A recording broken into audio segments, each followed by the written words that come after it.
maybe it's a big mistake, I've wasted my education, maybe I should get a job. There were days when I would question my talent, the way I looked. Am I really in it for the right reasons? Loneliness, not knowing what the hell to do. You know, what is this world? I mean, for instance, when I stepped on a set for the first time, I didn't know what a set was. The Lunchbox is a gift that keeps giving. Hello. Hi, it's so good to see you. Lovely to Welcome meet to the you. Quint, and thank you so much for doing this for us. It's my pleasure. You know, I'm so excited because conversations and drives are like some of my favorite things to do. So I'm glad that we're starting my day with this. What about you? I can't wait. Let's jump in. Yeah.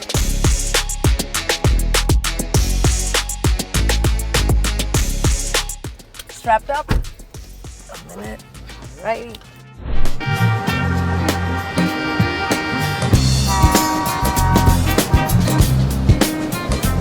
Before we talk about, when you moved to the city and what it was like for you, your career and everything, if I could just take you way back when you were a kid, right? Yeah. What were those days like for you? You were also an army child who really moved around a lot, right? Yeah. What were those days like for you?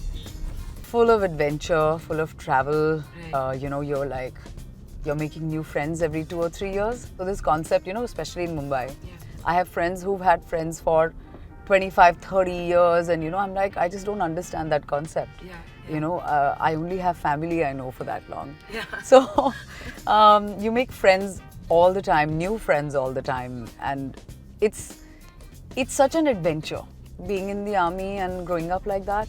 I know that my worldview is very open. I'm always up for meeting new people, making myself feel at home no matter where I am. Right. And it's almost like, no matter where you're planted, you're kind of accustomed to grow your roots there. Some of the challenges you faced when you came in here to be an actor. Loneliness, not knowing what the hell to do. What is this world? I mean, for instance, when I stepped on a set for the first time, I didn't know what a set was. I didn't know a set was actually so dirty. There are so many wires and there's dust and there are people scrambling around for something or the other at all times. It was just something that I just didn't know how to wrap my head around. Right. So, auditions, rejections, not getting a feeling of whether what you're here for is really going to work out or not, how much time to wait out for. There is no, there is no system. So while you were, trying to make a name here, get films, get ads, did you ever for a minute think, should I just go back? It's too much? Or were you like, no, this is what I came here to do and I'm going to go? No, there were days, I won't lie. There were days when I was like, what am I doing? Maybe it's a big mistake. I've wasted my education. Maybe I should get a job. And there were days when I would question my talent, the way I looked. Am I really in it for the right reasons? Because you're just one among millions of people that come to the city with the same dream and the same hopes and aspirations and all that stuff. And you're just hoping, yes, that, things work out, but that doesn't mean they will. And just because you get one ad or one print ad or something like that, because I started my career with modeling, that doesn't assure you of anything else, So you don't know where your next paycheck is coming from and things like that. So there were many days, many days. I don't know what it was that stopped me from going back, but there was something that I knew that, no matter what, I'm not just gonna give up. So what was that like for you, the auditions and, really running from pillar to post to get some work? It was very hectic and it wasn't easy, man. Yeah, one can't afford cab fares and you don't have the money to have an easy way of going from audition to audition. So I used to take trains, autos, buses, whatever I could. Sometimes distances from A to B were very, very long. So you had to plan that how much money do I have to spend where. So you always were kind of working backwards from money. That, how much money do you have? You're going to eat, you're going to travel. This is what I have and this is what I need to, what I have to spend. And so given that, plus then, you have makeup on and all. I remember this one day when it was pouring. I was in an auto, I was going somewhere for a screen test. And one bus or something splashed so much water onto me. So I was in tears, all my makeup came off, and I was so sad. I was like, oh my god. You know, you remember those days, but you also kind of give yourself a pat on the back that, you know what, I could have turned around that time and gone back home and be like, you know what, I don't want to do this and forget it. But I didn't. I still went. So I believe those are the things that make you tougher and they kind of ready you for bigger challenges. You know, talking about challenges in your life, has there ever been a time that, you know, it's been like the toughest phase of your life, but you've worked around it and you say, you know what, that was maybe something that really also defines the person that I am today in a larger scheme of things? Yeah, I think that would have to be losing my father at age 11. And that was somewhat, you know, that was a defining moment in one's life where I knew that, you know, it's not just the loss of a parent, it is also the loss of a sense of life and your identity as you know it, because everything was, you know, army and growing up in cantonment, so that was over as we knew it. So that I think that is the foundation of, you know, who I am, because one really pretty much grew up overnight. Okay, so if we can talk about your first film, you know, how did that happen for you? Oh, so Ritesh Batra, who's the director and the writer of the Lunchbox, he was looking for a new face for this part. The casting director of the film, Seher Latif, she asked him to come and, you know, watch a couple of my plays. And that was how it happened. It was really that simple. There was no screen test, there was nothing. Sometimes the greatest gifts come to you in a way that even you don't, you know, expect or fathom. Yeah. So, yeah. And those surprises are the best, Oh, right? they're the best. Yeah. The Lunchbox is a gift that keeps giving. The Lunchbox was really what made, you know, changed me from just being a model and someone to Nimrat Kaur. You know, people know who you are. Right. So that's what it did. You, of course, worked with Mr. Irrfan Khan in the film, and I'm sure that would have been really special as well.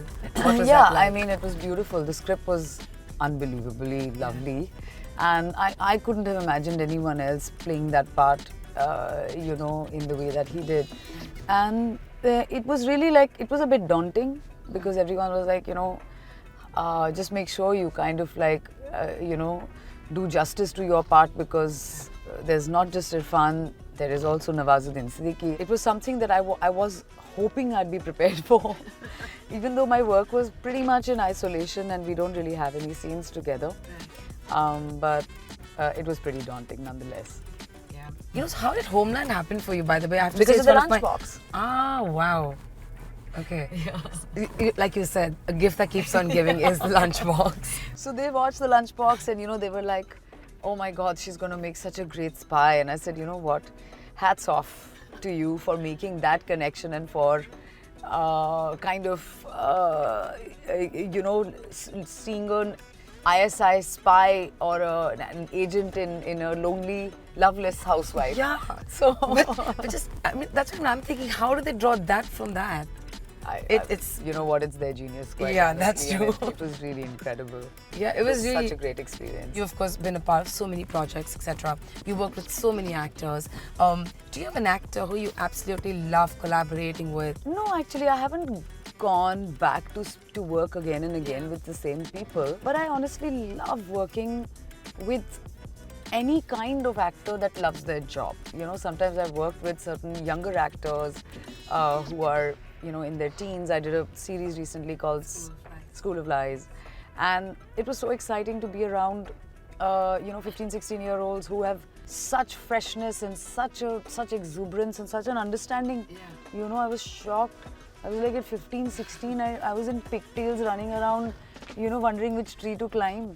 Yeah. You know, it was like that. And these kids, they have like so much, such a deep understanding of things. And then I recently worked with Mr. Bachchan in Section 84. And that experience, you know, it changes you, and you are like, you know, these are dreams that, some of these dreams one hasn't even dreamt, because, you know, you come from such a faraway world. So all of this changes you bit by bit and for the better. We have a nariyal pani wala right there. We'll find a shaded spot. Let's see if he can come this side. How about that? Bhaiya, do nariyal pani, bina malai. You usually come here and get nariyal pani? No. So what's your favorite spot on Carter Road if you had to pick one? My favorite spot? It's my house. You said you love sunsets. Do you come and see the sunset or is it just from your window? And It's from my house. I watch my sunsets from my couch. What do you usually like to do when you have all the free time in the world? I exercise. I love workouts. I love catching up with friends. Going for movies. I love going to the movies. I love it. I don't even need company for it. Like I love trekking. I love hiking. Oh wow, I didn't know do a lot of that. Okay. Yeah, I do a lot of that. So do you go around the city somewhere close by? Yeah. Oh, here it is.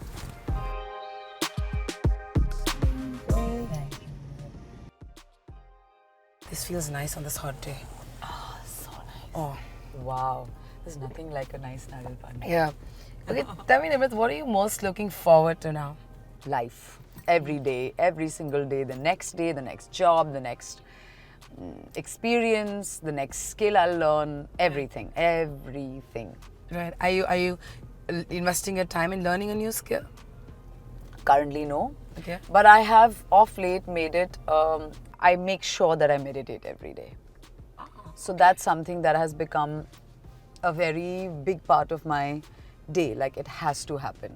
Because my mind, I'm a very, very active person. So I like to I'm always up and about and I'm always, doing something or the other. So I've learned to sit down and just breathe. What do you think about, like we were just crossing by, the Paps were here, you said hi very sweetly to them, they responded back. As exciting it is, because of course you are a public figure, do you find it a little overbearing sometimes to kind of keep that distance from private to personal space? I'm pretty good at doing that. It's also very important to have a happy relationship with being out there, because that is why I'm an actor. I'm not an actor so that I can stay inside my house and nobody should recognize me. I love that part of life as well. It brings so much joy to my my family. My mom was here recently actually. She left just yesterday. I went to the airport to drop her and the paparazzi was there. They were perhaps there to photograph someone else and I was all teary-eyed and I wanted to just be easy and kind of say bye to her and instead I got a bit confused, so I said okay, the Paps are here, so okay, we'll take pictures.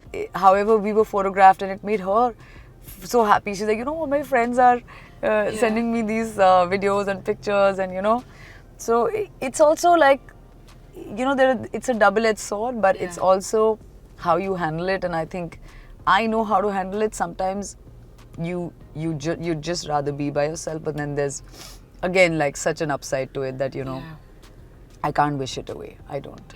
But tell me something, when you told your mom that you wanted to be an actor, was she extremely open about it? Because she seems like someone who was, but I still want to ask it. I was in college, when I mustered up the courage first to admit to myself that I think this is what I want to do, because nobody in my family has ever acted. So it was very